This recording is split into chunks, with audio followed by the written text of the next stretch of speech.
The sun had barely risen when Zara was born. But unlike other babies, she was not greeted with joy and celebration. Zara was born with a head much larger than that of a normal child. Her skull was swollen, disproportionate to the rest of her body. The midwife's eyes widened in shock, and whispers spread throughout the village. Her mother, Adama, a woman of deep faith, held her child close, refusing to let go of the little one she had waited for all her life. While others turned their backs, murmuring cruel words about a curse, Adama's heart swelled with love. Zara's head might have been large, but it was full of dreams, full of potential. And though the world saw her as a burden, Adama vowed to never let her daughter feel unloved. Zara's early days were filled with cruel words from the villagers. They would point at her, calling her the cursed one or the witch's child, saying she was born to bring misfortune. But Adama was always there, a rock in the storm. She told Zara that she was a gift, a blessing, and that no matter how others treated her, her worth was beyond measure.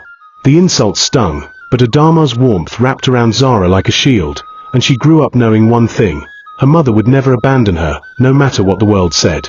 As Zara grew older, her large head became a source of even more ridicule. Other children would mock her and run away when she approached. They would call her names: witch, monster, freak, and their laughter rang in her ears like the clang of an iron bell. It hurt. It hurt in ways that no child should ever have to endure. But Adama was always there, a rock in the storm. She would remind Zara of her worth and her strength. "Your mind, Zara," her mother would say, "is a treasure. Never let their cruelty silence it." Zara learned early that people feared what they didn't understand. They saw her head, not her heart. They saw her difference, not her brilliance. As she walked through the village, the air thick with disdain, she would silently wish for a life where she was accepted. But deep down, a fire began to ignite within her, a fire that would not be extinguished by mockery or hatred. The villagers grew more convinced of their superstition. Zara's condition was unnatural, they said, and it could only be explained by dark forces. They claimed Zara's birth was a curse, her large head, a symbol of witchcraft. Every misfortune in the village was blamed on Zara. If the crops failed, it was because of her.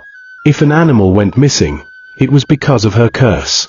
Zara felt herself slipping further into isolation. The village, once a place of warmth, now felt like a prison. But as much as they shunned her, her mother remained unwavering, her love fierce and constant. One evening, an old woman, wearing a cloak of tattered grey, approached Adama. Her voice was low and secretive, but there was something in her eyes that Zara could not ignore. The woman spoke of a power within Zara, a strength that no one could see, a power she could harness to change the course of her life. But it would come at a cost. Zara's heart pounded in her chest as she overheard the conversation. Could this power be the key to proving everyone wrong? By the time Zara was 10, she had learned to keep her distance from the other children. She no longer played outside or joined in their games. Instead, she spent her days in the quiet corners of their small hut, reading every book her mother could find, studying subjects her peers had never even heard of. She didn't care about fitting in anymore. She cared about something else, proving to herself that she was more than what people saw. Her intelligence, her heart, her spirit, they were her true worth, not the size of her head. But the rejection still hurt.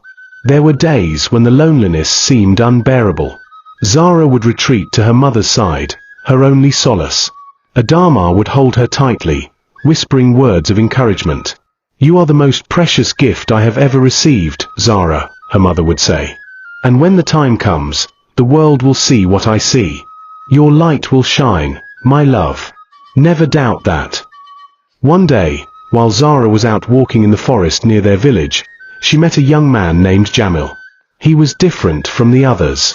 He didn't stare at her or call her names. Instead, he smiled kindly, his eyes filled with curiosity. Zara, startled by his warmth, froze in place. For the first time in years, someone saw her, truly saw her, not as a freak, but as a person. Jamil asked her about the forest and the plants she had been studying. He was fascinated by her knowledge. For the first time in her life, Zara felt heard. As they walked together, Jamil shared stories of his travels, of places far beyond the village, places where people valued knowledge and wisdom above appearance. Zara's heart swelled with hope. Could it be that there were places in the world where she would be accepted? Could she ever leave this village, escape the cruelty of her life? As Zara's friendship with Jamal grew, she began to feel the stirrings of something deep within her. A strength, a power that had been dormant for so long. She began to experiment with the techniques the old woman had shared with her mother. At first, it was small things, moving objects with a simple thought, controlling the wind to rustle the leaves, and making fire spring from her fingertips. It was exhilarating, and Zara felt a rush she had never known before. But with this power came a new set of challenges. She couldn't share this secret with anyone, not even her mother. The villagers would see it as proof of their fears, and they would come for her, demanding she be punished for practicing witchcraft. Zara struggled with the burden of her newfound abilities, knowing she couldn't keep them hidden forever. The world would have to see her, truly see her, but how? A drought struck the village, leaving the people desperate for water. The crops withered, and the once thriving village was on the brink of starvation. As the villagers gathered to pray for rain, Zara stood silently at the edge of the group, watching their desperate pleas. She knew that her power could bring the rain. But could she risk revealing herself? The fear in the villagers' eyes when they saw her was still fresh, and she knew that even a single act of kindness could be twisted into something terrible. But her heart could not bear to watch them suffer. One night, under the cover of darkness, Zara went to the fields, standing alone under the moonlit sky. With a deep breath, she focused her energy on the clouds above. She willed the rain to fall. And just as she had hoped, the heavens opened, releasing a torrential downpour that soaked the earth and revived the crops. For the first time, Zara felt like she had done something good, something right. The next morning, the villagers were astounded by the sudden rain. They saw it as a miracle, but Zara knew better. She had done this. Her power had caused it. As days passed, rumors began to spread. Whispers of the witch's curse resurfaced, but now they were mixed with awe. Some feared Zara, while others began to look at her with a new kind of respect. They no longer called her the cursed child.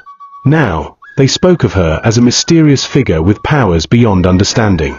Zara knew the truth. The world wasn't ready for her abilities. It was only a matter of time before the village's superstition would turn to fear, and fear would turn to hate.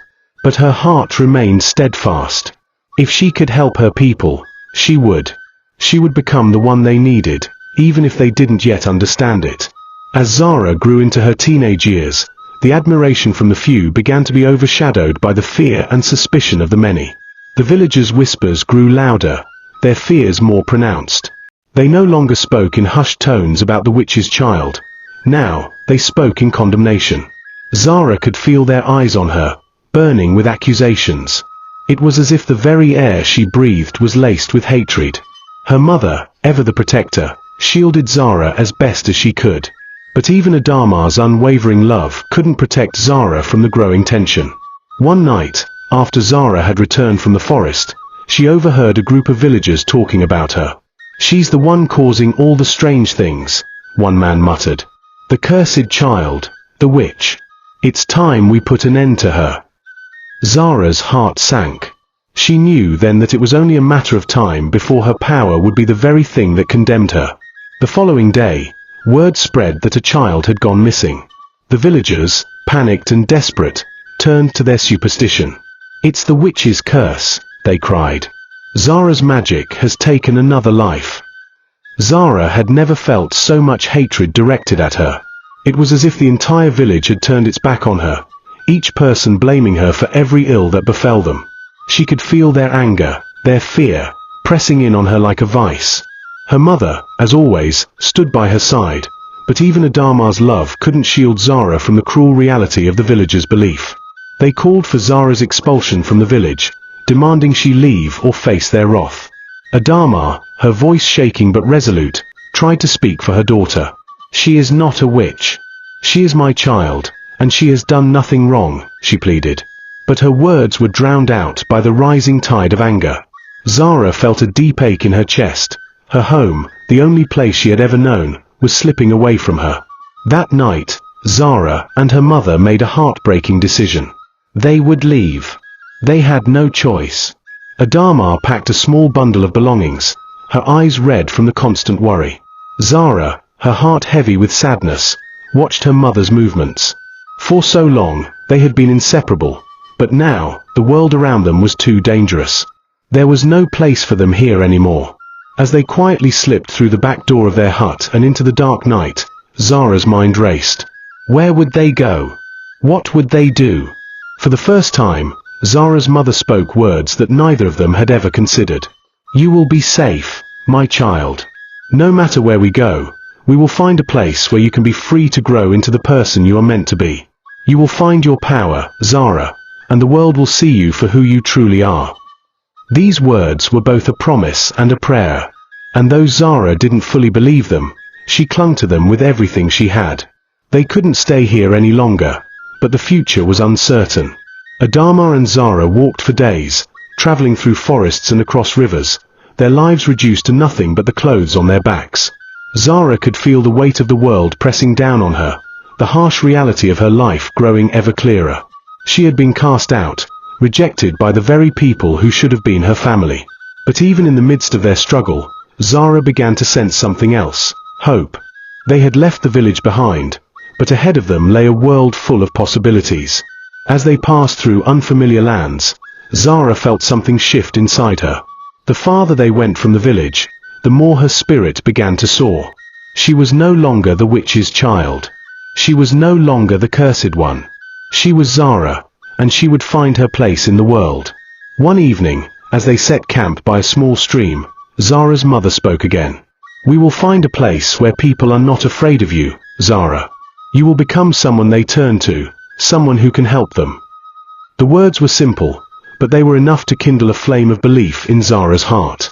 She didn't know how, but she knew it was possible. The world was vast, and somewhere out there, she would find her calling. After weeks of travel, Adama and Zara stumbled upon a small village nestled in the mountains. Unlike their old village, this one was quiet, peaceful, and, most importantly, free from the kind of superstition that had haunted them for so long. Zara was cautious at first, but as the days passed, she began to see something she had never experienced: acceptance. The villagers did not stare at her with fear. They did not whisper behind her back. Instead, they treated her with kindness. It was here, in this quiet mountain village, that Zara's journey truly began.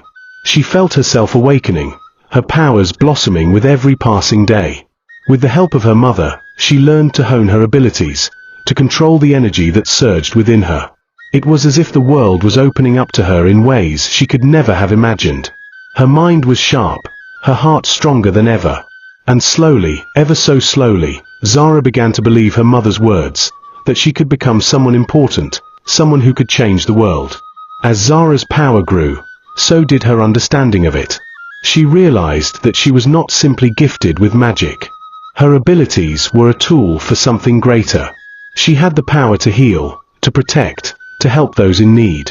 And so, she began to serve the people of the village.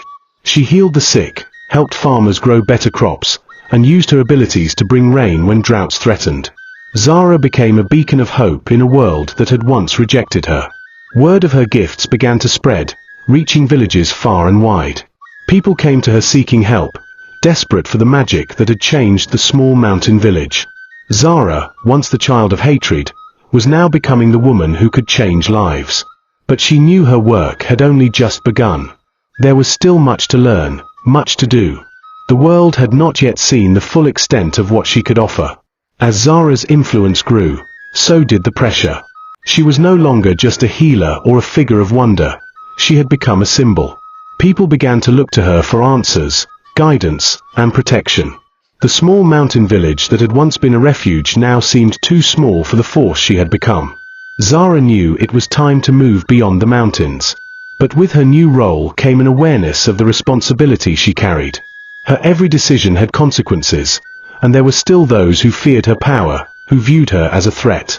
One evening, a group of travelers arrived in the village. They were from a distant land, seeking Zara's help. They had heard of her healing abilities, her gifts, and they had come with a plea. Their people were suffering from a terrible plague, and no one had been able to help them. Zara knew the weight of their request. She could not turn them away, but she also knew that stepping outside the safety of her village meant facing challenges far greater than any she had encountered before. Her mother, seeing the conflict in her daughter's eyes, placed a gentle hand on Zara's shoulder. "You were born for this, my love. Don't turn away from the calling. The world needs you." These words, filled with love and certainty, gave Zara the courage to take the next step. She would help these people, and in doing so, take another step toward her destiny.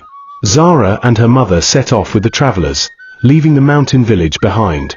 The journey was long and perilous, and Zara soon realized that the world was not kind to those who were different. They crossed vast deserts, treacherous forests, and unforgiving plains. Along the way, Zara encountered more fear, more distrust. People would look at her with wide eyes, whispering behind their hands. But she had grown stronger, and each harsh word that was spoken only fueled her determination to prove her worth. One night, as they camped by a river, Zara gazed at the stars, her mind racing with the enormity of the task ahead. She had once been a frightened girl, afraid of the world's judgment. But now, she saw herself as more than just a healer. She was a force of nature, a woman with the power to change lives. As the wind rustled through the trees, Zara made a vow to herself. No matter the cost, she would fulfill her purpose. She would make the world see her for who she truly was, someone who was meant to heal, to lead, and to change the course of history. When they arrived in the distant land, Zara was struck by the devastation that had overtaken the people. The plague had ravaged the village, leaving the inhabitants weak and desperate. The air was thick with sickness, and the people's eyes were hollow, their bodies frail. Zara immediately set to work, using her powers to heal the sick and comfort the dying. It was no easy task.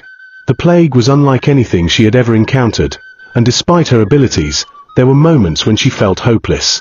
But her mother's words echoed in her mind, "The world needs you." Zara would not give up, not now, not when so many depended on her. Each day, she worked tirelessly, drawing on every ounce of her power to combat the disease. Slowly but surely, the tide began to turn. People began to recover, their strength returning as Zara's magic worked to undo the damage the plague had caused. Yet, as the village began to heal, Zara realized that the true challenge had just begun. There were still many who feared her, who saw her power as a threat. She would have to confront not only the plague but also the deep-seated mistrust that lingered in the hearts of the people. Could she ever truly be accepted, or was she doomed to live as an outcast forever? After Zara helped to lift the plague from the village, a new challenge emerged. A council of powerful women, known as the Witches' Council, sought her out. These women, who had been cast out of their own lands for their magical abilities, had formed a secret group dedicated to helping those in need, much like Zara had done. But there was something different about the council. They had their own rules, their own methods, and they were not quick to trust anyone who was not one of their own.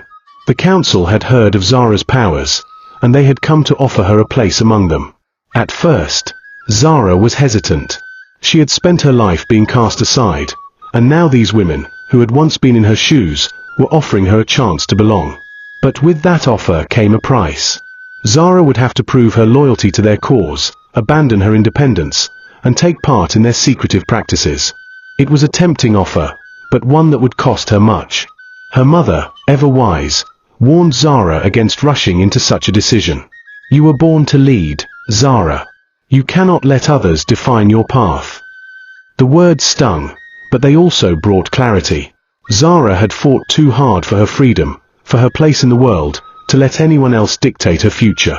She would carve her own path, even if it meant standing alone. Zara's refusal to join the Witches' Council did not sit well with them. They saw her potential, and they wanted her power for themselves. They began to manipulate the villagers, spreading rumors and sowing discord. Zara soon found herself in the midst of a battle, not just for her place in the world, but for the trust of the very people she had helped. The villagers, once so grateful, were now torn. Some sided with Zara, while others believed the council's lies. Zara knew that she would have to confront the council head-on, to show them that she would not be controlled. But she also knew that this battle would not be fought with magic alone. She would need to fight for the hearts and minds of the people. Her mother, who had always been her greatest support, reminded Zara of the truth that had carried her through the darkest times. You are stronger than they know, my love. You have the power to change hearts, to inspire those who believe in you. Never forget that. With these words, Zara steeled herself for the fight ahead. The final confrontation came one fateful evening, when the witches' council appeared at the gates of the village, demanding that Zara join them or face destruction. The villagers gathered, uncertain of what to do, torn between loyalty to Zara and fear of the powerful women before them. Zara stood tall, her heart steady. She knew this was the moment she had been waiting for. She stepped forward, speaking to the villagers with the power of her convictions. "I will not be controlled," she said, her voice unwavering. "I will not be your puppet. I will be the leader of my own destiny, and I will lead with love and healing, not fear." The council, realizing that Zara was no longer the frightened girl they had once known, faltered. Their power, based on fear and manipulation, crumbled in the face of Zara's unwavering resolve. One by one, the villagers stepped forward, standing by Zara's side, declaring their allegiance to her and her cause.